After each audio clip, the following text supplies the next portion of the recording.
কবরে শোয়ানো হয় তখন সে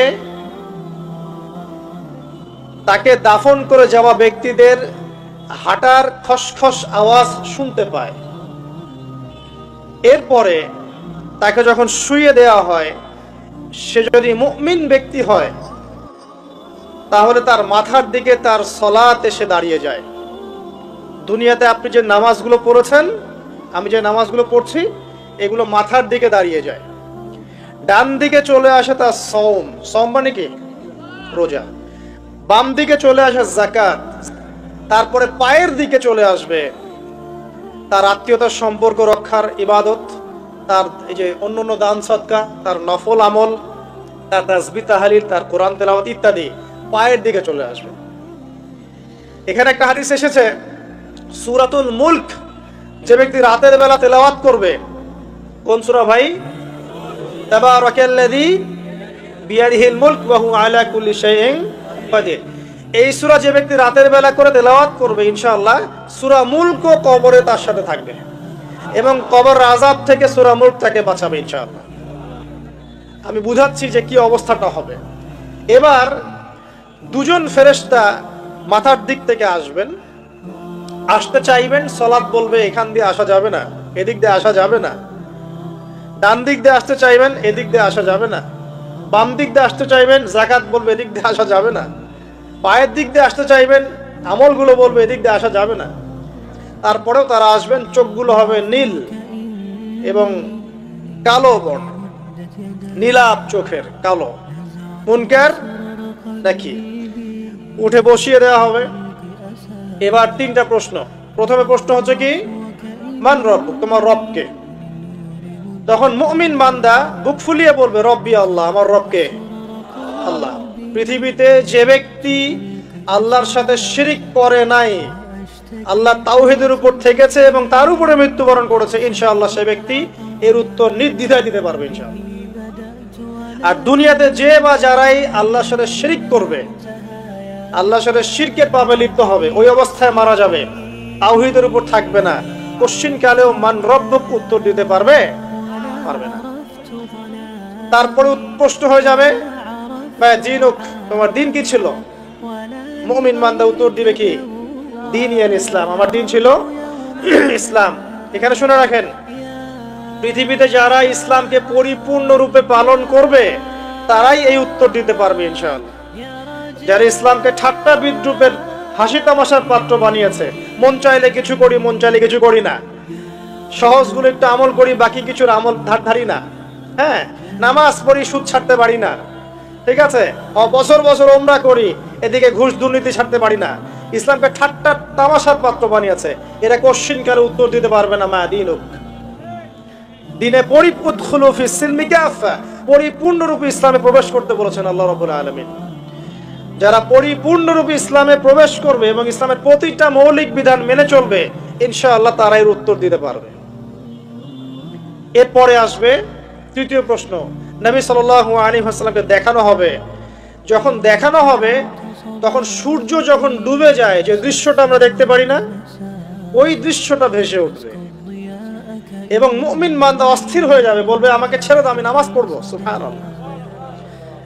কারণ তার কাছে মনে হবে যে আসরের ওয়াক্ত হয়ে গেছে, আসরের ওয়াক্ত হয়ে গেছে, আসরের ওয়াক্ত চলে যাচ্ছে, আমাকে নামাজ পড়তে হবে। চিন্তা করেছেন?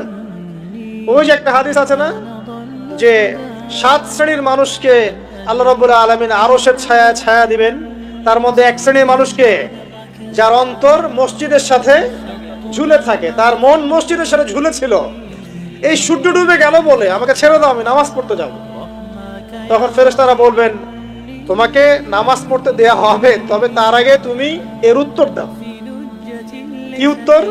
এই ব্যক্তির দিকে তাকাও। তখন নবী সাল্লাল্লাহু আলাইহি ওয়াসাল্লামকে দেখানো হবে, সাল্লাল্লাহু আলাইহি ওয়াসাল্লাম দরুদ পড়বেন, বলা হবে যে এই ব্যক্তির সম্পর্কে তোমার কি ধারণা? মান হাযা রাজুল বুইসা ফীকুম, এই ব্যক্তি কে যাকে তোমাদের কাছে পাঠানো হয়েছিল? মুমিন ব্যক্তি নির্দ্বিধায় বলে দিবে যে তিনি হচ্ছেন আমার নবী মুহাম্মদুর রাসূলুল্লাহ সাল্লাল্লাহু আলাইহি ওয়াসাল্লাম। দেখুন, পৃথিবীতে যে বা যারাই নবী সাল্লাল্লাহু আলাইহি ওয়াসাল্লামের সুন্নতের উপর আমল করবে, ইনশাআল্লাহ সে তার উত্তর দিতে পারবে। দুনিয়াতে যারা নবীর সুন্নতের 5 পয়সা পরোয়া করছে না, তার আদর্শের 5 পয়সা দাম দিচ্ছে না, তারা কোশ্চিনকালে উত্তর দিতে পারবে না। নাম হতে পারে আব্দুর রহমান, আব্দুর রহিম, নবীর সুন্নতের ধার ধারে না, তারা উত্তর দিতে পারবে না। নবীর সুন্নতের গুরুত্ব কত গভীর, এটা আমাদেরকে এখান থেকে বুঝতে হবে। তাই প্রিয় যুবক ভাইরা, মুসলিম ভাইরা, আমাদের জীবনটাকে নবীর আদর্শ এবং সুন্নতে ঢেলে সাজাতে হবে। সকাল থেকে সন্ধ্যা পর্যন্ত প্রতিটা কাজ করব কার তরিকায়? রাসূলের তরিকায়। নামাজ পড়বো তার তরিকায়, রোজা, সিয়াম, হজ, জাকাত, আমল, মুআমালাত, আখলাক সব কার তরিকায়? নবী সাল্লাল্লাহু আলাইহি ওয়াসাল্লামের তরিকা অনুযায়ী ইনশাআল্লাহ। আল্লাহ পাক তৌফিক এনায়েত করুন, আমিন। এবার ফেরেশতা দুজন জিজ্ঞাসা করবেন অবাক হয়ে যে তুমি কিভাবে এটা জানলে, তুমি কিভাবে এই 3টা প্রশ্নের উত্তর দিতে পারলে? কারণ বেশিরভাগ মানুষ তো উত্তর দিতে পারবে না, বেশিরভাগ মানুষই এই উত্তর দিতে পারবে না। কারণ কিয়ামতের মাঠে 1999 জন মানুষ জাহান্নামে যাবে, নাউযুবিল্লাহ। তো এটা কঠিন পরীক্ষা। আল্লাহ রাসূল সাল্লাল্লাহু আলাইহি ওয়াসাল্লাম বলেছেন যে নিশ্চয়ই তোমাদেরকে এখানে পরীক্ষায় ফেলা হবে, আর তোমরা যদি এই পরীক্ষা জেনে তোমাদের মৃতদেরকে দাফন করা থেকে বিরত না থাকতে, তাহলে আমি তোমাদেরকে শুনিয়ে দিতাম কবরে কেমন পরীক্ষা হয়।